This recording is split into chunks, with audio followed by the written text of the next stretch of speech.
mulai pembelajaran seperti biasa.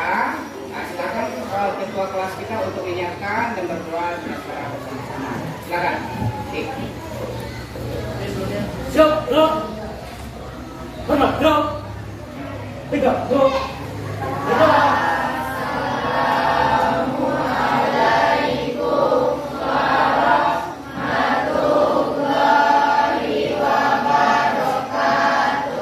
Gerak. Mulai.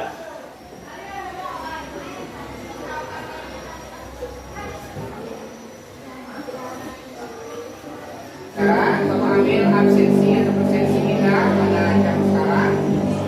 Langsung saja Ahmad Reza,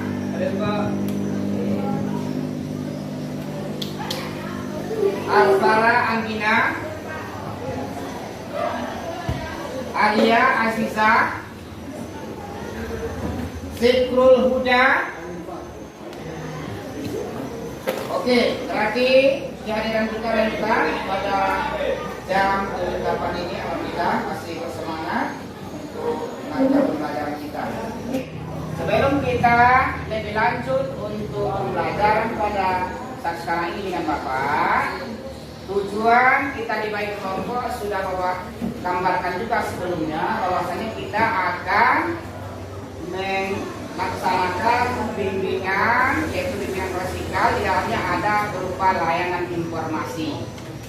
Layanan informasi yang Bapak kasih nanti kita laksanakan ini, topiknya adalah tentang strategi pemanfaatan gadget untuk meningkatkan prestasi belajar. Sebelum kita arah ke sana, anak-anak Bapak sudah mengerti apa yang kita maksud? Sudah ngerti? Nah, silakan anak Bapak didik apa yang dipahami tentang materi kita ini sebelum kita lebih lanjut ke pembahasannya nanti. Oke, Assalamualaikum warahmatullahi wabarakatuh. Waalaikumsalam warahmatullahi wabarakatuh. Adapun materi kita hari ini yaitu tentang strategi untuk meningkatkan pembelajaran menggunakan gadget. Untuk gadget ini kita tahu zaman sekarang ini banyak penggunaannya. Jadi dengan gadget kita bisa menggunakannya untuk pembelajarannya. Tidak hanya hal negatif saja yang ditimbulkan, tapi dalam pembelajaran ini kita akan belajar tentang hal-hal ataupun strategi yang akan kita laksanakan untuk perkembangan belajar melalui gadget. Oke, terima kasih. Bagus. Pendapat didik sebelum kita bahas lebih mendalam lagi. Sekarang kalau Bapak mengatakan selamat pagi, tolong bertepuk satu kali. Oke? Kita simulasikan. Selamat pagi. Kalau Bapak katakan selamat siang, maka tepuknya 2 kali. Oke? Selamat siang. Oke. Berarti konsentrasinya sudah terasah juga ini. Jadi diuji konsentrasi. Kalau Bapak menyatakan selamat sore, maka tentukannya adalah 3 kali. Bisa? Bisa. Kita uji. Selamat sore. Oke, kalau Bapak katakan nanti semut kecil. Oke, bisa? Bisa. Kalau Bapak katakan nanti gajah, yang terbayang gajah apa? Gajah. Itu lawan dari kecil. Berarti kalau besar seperti ini seharusnya ya idealnya. Tapi kita didikkan saja. Gajah besar. Bisa kira-kira? Bisa. Kita uji ya. Selamat pagi. Selamat siang. Selamat sore. Selamat malam. Selamat pagi. Gajah. Berarti tidak konsentrasi. Semut. Kecil. Selamat siang. Gajah. Bisa kita mulai. Jadi sudah kita mulai. Materi kita tadi sudah Bapak sampaikan untuk menelaah dan memberikan pendapatnya nanti disesuai dengan koordinasi kelompoknya masing-masing. Oke, bisa kita pahami ini? Bisa.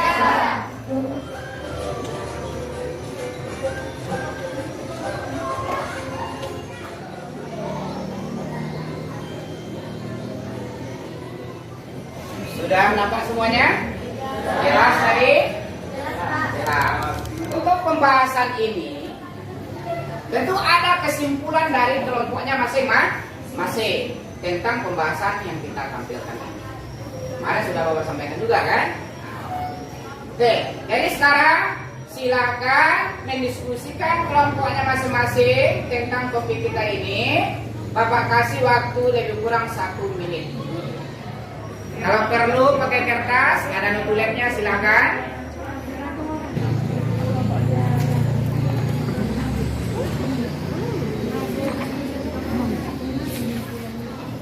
Baik, ke sini Bapak bagi dulu masing-masing kelompok untuk mempresentasikan pemahamannya tentang materi kita ini. Ya. Bapak silakan kepada kelompok 1 dulu. Apa yang dipahami? Apa yang serap? Silakan kelompok 1. Assalamualaikum warahmatullahi wabarakatuh. Kelompok lain menanggapi ya. Menurut kami dari kelompok 1 siswa dengan diskusi kami tentang strategi pemanfaatan biaya dari depan. Menurut kami, untuk pemanfaatan biaya ini sebenarnya tergantung dari pribadi masing-masingnya. Jika dia memahami apakah sebenarnya tujuan dari pembuatan biaya itu, maka dia akan melakukan apa dan dampak positif yang dari tujuan pembuatan biaya. Tapi bila dia tidak memahami apa sebenarnya tujuan pembuatan biaya itu, bisa jadi dia salah menggunakan biaya itu untuk apa sebenarnya biaya itu dibuat, dan dia akan mendapatkan dampak-dampak negatif dari biaya tersebut. Selain itu, pengawasan dari orang tua juga diperlukan dalam pemanfaatan biaya ini. Oke, lanjut. Jika tidak ada dalam pengawasan orang tua, mungkin saja walaupun kita memahami apakah sebenarnya tujuan dari pembuatan biaya ini, mungkin karena ada informasi-informasi yang datang tanpa kita inginkan, bisa saja mengganggu untuk seperti pola pikir kita, misalnya hal-hal yang tidak diinginkan keluar dalam gadget kita, misalnya seperti hal-hal yang negatif ataupun ataupun hal-hal yang mengakibatkan suatu perilaku kita, ataupun hal-hal yang membuat awal perilaku kita berdampak negatif. Jadi dapat kami simpulkan bahwa penggunaan gadget ini sebenarnya tergantung dari pribadi masing-masing. Jika dia memahami tujuan dari penciptaan gadget ini, maka dia akan mendapatkan dampak positif dari penggunaan gadgetnya. Tetapi jika dia tidak memahami, maka dia akan mendapatkan negatif. Dan perlukan juga peran orang tua dalam penggunaan gadget ini agar dia bisa mendapatkan dampak yang lebih baik lagi dari penggunaan gadget. Oke, terima kasih. Kelompok 1. Bagus sekali. Apa yang disampaikan oleh kelompok 1? Yang pertama adalah gadget itu harus mengetahui atau menguasai dulu tentang manfaat gadget ini. Gadget itu apa? Tujuan untuk apa? Untuk diri kita ini. Berarti kalau sudah tahu pemanfaatan gadget untuk apa, maka secara otomatis dia akan berdampak positif untuk di diri kita. Kemudian tidak kalah penting tambahan dari kelompok 1, perlunya bimbingan, arahan, dan kontrol daripada orang tua ataupun kepada kita, karena dapat dilihat dampak negatif dari gadget ini sangatlah buruk untuk generasi muda saat ini. Sekian yang dapat saya tambahkan dari kelompok 1. Kalau ada maaf, mohon diberi maaf. Assalamualaikum warahmatullahi wabarakatuh. Dihapus dulu. Pendapat dari kelompok 2, paham kita yang sampaikan kelompok 2? Kalau kelompok 1 beda secara pendapat dan kesimpulan, tapi intinya ke situ juga arahnya kan. Kalau kelompok 2 tadi lebih diutamakan kepada apa tadi? Kelompok 2 menyampaikan Didik, coba Didik paham? Apa yang Didik pahami yang disampaikan oleh kelompok 2 tadi? Untuk dari kelompok 2 sendiri itu mengutamakan dari diri sendiri dan adanya untuk perhatian dari pemerintah untuk memblokir situs-situs yang tidak penting atau bisa merusak pola pikir manusia seperti kata kelompok 1 tadi. Itulah yang saya. Bagus pendapat Didik. Berarti ada peran pemerintah di dalam untuk melihat konten-konten ataupun situs-situs yang berkenaan di dalamnya gadget ini ya. Gadget pun tadi kelompok 2 menyampaikan bahwasanya gadget itu bukan berupa HP saja, tapi bisa jadi gadget itu laptop dan sebagainya gitu ya. Nah, Nah, barang elektro. Nah, lanjut lagi kita kepada kelompok 3. Mana kelompok 3? Siap? Silakan. Perwakilan kelompok 3. Sejauh mana pemahamannya tentang materi kita ini? Silakan. Assalamualaikum warahmatullahi wabarakatuh. Waalaikumsalam warahmatullahi wabarakatuh. Baiklah, saya akan menyampaikan hasil diskusi kami tentang strategi pemanfaatan gadget untuk kelas pembelajaran. Seperti yang kita ketahui, ketika kita menggunakan sesuatu atau melakukan sesuatu, tentunya kita memiliki dampak positif dan dampak negatif. Begitu juga dengan penggunaan gadget ini. Kesimpulan yang dapat saya berikan adalah untuk menghindari dampak negatif penggunaan gadget, kita harus mengikuti instruksi yang telah diberikan supaya dapat mengurangi dampak negatif dari gadget dan menambah dampak positif serta manfaat dari gadget tersebut. Bijak dalam penggunaan gadget ini sangat diperlukan dari kesadaran diri sendiri, karena tidak selamanya kita berada di dalam pengawasan orang tua atau di dalam pengawasan guru, sehingga kita bisa saja nanti termasuk ke dalam bahaya-bahaya sosial dan tindak kriminal yang berasal dari gadget. Dan apabila kita masuk ke dalam, ya tentunya akan sulit untuk melakukan proses perbaikannya. Misalnya kalau kita masuk ke dalam tindak kejahatan di media sosial itu, misalnya kita dikomentari oleh netizen atau segala macamnya, maka kita akan mendapatkan trauma yang sangat besar, sehingga itu akan merusak kepribadian kita, merusak mental kita dan segala macamnya. Oleh sebab itu, maka kita harus belajar dari situs-situs yang sebaiknya. Apabila itu diperlukan, maka akan kita pelajari. Jika tidak diperlukan, maka sebaiknya jangan dilakukan untuk menghindari tindak kriminal yang ada di dalam gadget tersebut. Sekian kesimpulan saya. Assalamualaikum warahmatullahi wabarakatuh. Lebih bagus lagi. Coba terus untuk kelompok 3. Kita tanggapi satu persatu dari kelompok lain lagi. Yang pendapat dari kelompok 3 tadi tentang model-model dampak untuk diri kita yang ke arah negatif juga sampaikan, salah satunya tadi ada berdampak di dalam kesehatan, bisa mata kabur, bisa apa lagi? Bisa apa mata itu lagi? Penglihatan kabur. Menggunakan media internet untuk menanyakan tugas yang tidak kita mengerti. Kita bisa mengupload konten itu untuk belajar apa saja kah kontennya, misalnya gitu. Konten pelajaran. Ya, dan tentunya juga akan meningkatkan kreativitas kita, karena mungkin orang akan tertarik karena kalau konten yang kita buat itu kreativitas.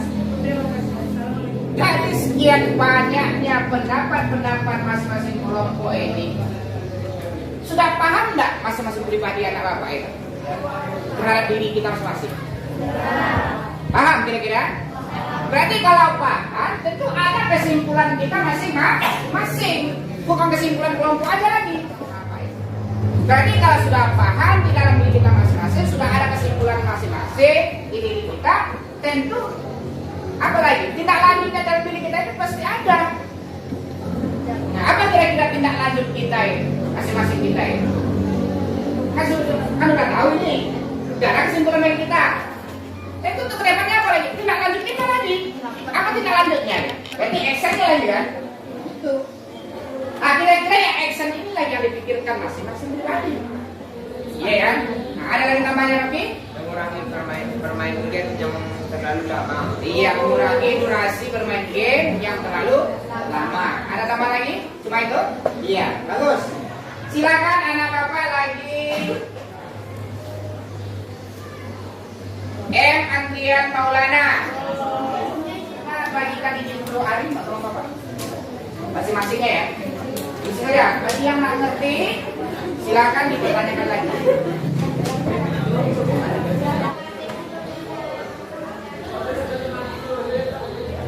Nah, kita saja sebenarnya apa? Hasil KPD dan evaluasi hasilnya. Lapornya hari ini siapa hari?